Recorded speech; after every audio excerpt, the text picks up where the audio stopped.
Hey, how's it going, guys? Mr. Boss for the win here, and in today's Red Dead Redemption 2 video, we're going to be talking about the Grand Theft Auto universe and the Red Dead Redemption universe. Are they connected?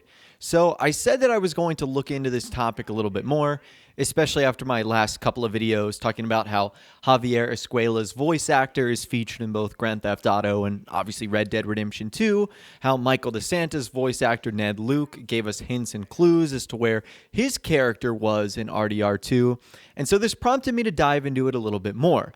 And I wanted to find out if these two universes are connected, because they're made by the same developer, the same studio, Rockstar Games, obviously. So there is a chance that they in some way, shape, or form could be connected. So let's start with some evidence that suggests that these two universes are not connected. Now again, this is just one piece of evidence, but I do think it's important. Now this is also just one example of this, but it's one that we can tangibly see, so I'm going to use that. In the Blackwater Ledger number 74, there's an article that talks about what happens to Reverend Swanson after the game. And once you're in the epilogue, you can read up on this. And if we zoom in on the article, it says, Reverend Swanson leads NY Church, delivers powerful message. And it says, Reverend Orville Swanson was inducted into his official capacity as minister at the First Congregational Church of New York this week, having moved to the city to accept the position. Now, what's not important is Reverend Swanson or his position at the church. What is important is Rockstar's use of the word New York. And you hear this a lot throughout cutscenes, talking about Trelawney going to New York, talking about going to California. As you know, Grand Theft Auto is a parody of modern America. And even some of its older games, like Vice City and San Andreas, that took place in the 80s and 90s were parodies of America in the 1980s and the 1990s. Because of that, in Grand Theft Auto, you'll never see Rockstar using the names of real places. That's why fictional cities like Vice City and Los Santos exist. And for New York City's particular example, that is Liberty City. So if the two universes were connected, you would assume instead of Rockstar calling it New York, they would call it Liberty City or the state of Liberty. Now, one argument that can be made for this is maybe Rockstar was just talking about the state of New York here, and maybe in Grand Theft Auto, Liberty City resides within New York. But I think that's splitting hairs a little bit here. So again, that's one example to me that suggests that these universes are not connected and that they are completely separate. Now, I want to dive into some reasons that do suggest they are connected. And as always, I'd love to hear from you guys in the comments down below, or you can reach out to me on my Facebook page. Do you have any more evidence that I didn't touch on in this video, or you just want to let me know something, you can down there. Now, why do I think these two universes are connected? Well, there are characters that seem to be either so closely related that they do appear in both games, or that they are simply ancestors of each other. So one character to me that comes to mind is the Bigfoot Hunter from Grand Theft Auto 5, who we actually can find in the Valentine Saloon. This guy's name is Joe, and they are really, really similar. They both have scars on their left eye, or their left eye isn't working. They both wear hats that are built out of or made out of animals like a raccoon or a pelt or something like that. And this guy right here is just one example. If you're interested in any of the other Grand Theft Auto references in terms of characters that appear in Red Dead Redemption 2, I'll leave a link to that in the description. Just a few off the top of my head.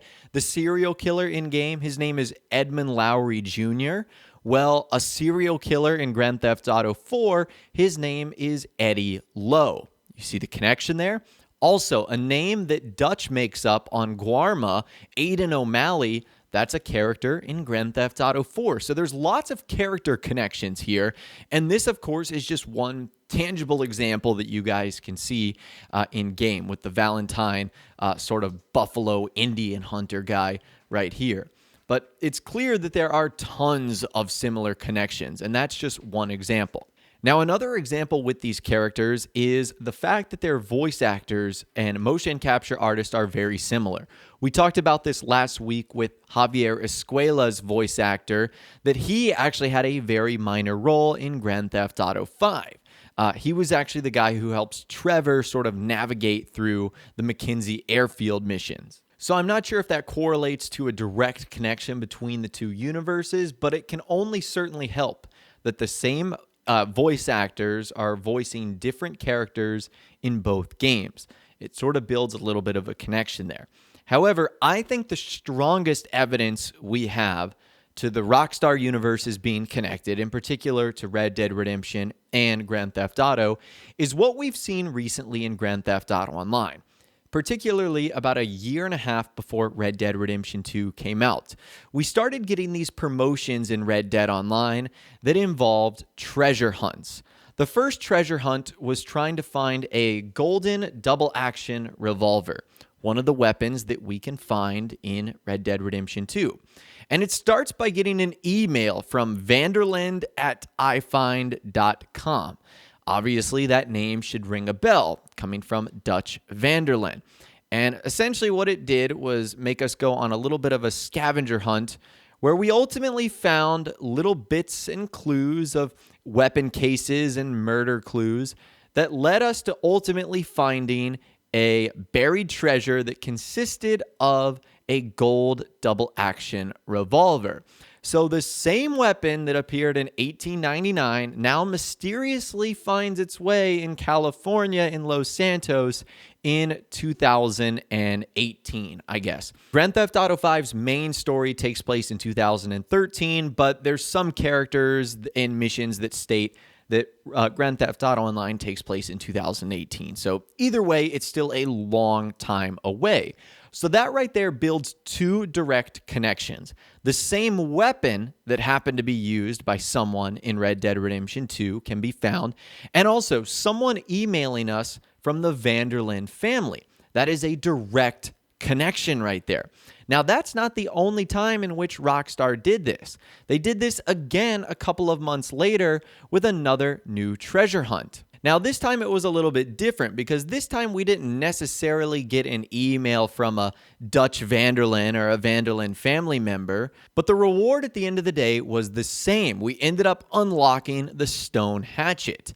And the stone hatchet, as you guys know, can be found at the Indian burial site or Indian ritual site in Red Dead Redemption 2. So that right there is two weapons that directly were found in 1899 that somehow mysteriously made their way over into the Grand Theft Auto universe to Los Santos, California. So I think that's the best evidence we have, that these two universes are connected. We have very similar characters, not only ones that appear in game, but also references made by other characters. We have voice actors that ultimately share the same role, and we have emails and secret weapons that can be found in Grand Theft Auto that also appeared in Red Dead Redemption. Now, I know what you guys are probably saying. Well, Mr. Boss, the only reason Rockstar did those treasure hunts was to promote Red Dead Redemption 2 so that the Grand Theft Auto player base and the Red Dead Redemption player base would grow together. And while that might be correct, there's other ways in which Rockstar could have gone about doing that without necessarily connecting Red Dead Redemption characters and assets to Grand Theft Auto characters and assets. Would it have been as fun or as interesting? Probably not, but the same result could have happened where Rockstar used Grand Theft Auto to promote Red Dead Redemption. So those are honestly the best examples that I could find connecting the two universes, unless Rockstar does another type of DLC, or maybe we even see something in Red Dead Online where we see someone with the last name like Townley or Clinton or Phillips, but those are more common last names. Again, that's just one example right there of the GTA 5 main protagonist, but you know what I mean. Unless Rockstar decides to add something new, I think that those are the best examples right there. And again, if you are curious to the character references and Easter eggs that Rockstar have thrown in there, be sure to check out that video in the description. But as always, with discussion-heavy videos like this, I'd love to hear from you guys in the comments down below. I personally believe that the two universes are connected. I think that there's too many references to characters and events that happen in Grand Theft Auto and Red Dead Redemption 2 and vice versa for them to be just pure coincidences. But like I said, I'd love to hear from you guys in the comments down below. Let me know what you think and more. If you did go on to enjoy this video though, a like rating would of course be awesome. And subscribe to my YouTube channel if you are new or you like daily Red Dead Redemption 2 videos like this. With all the way guys, like I said, thanks so much for watching. Take care. And I'll see you guys in the next video.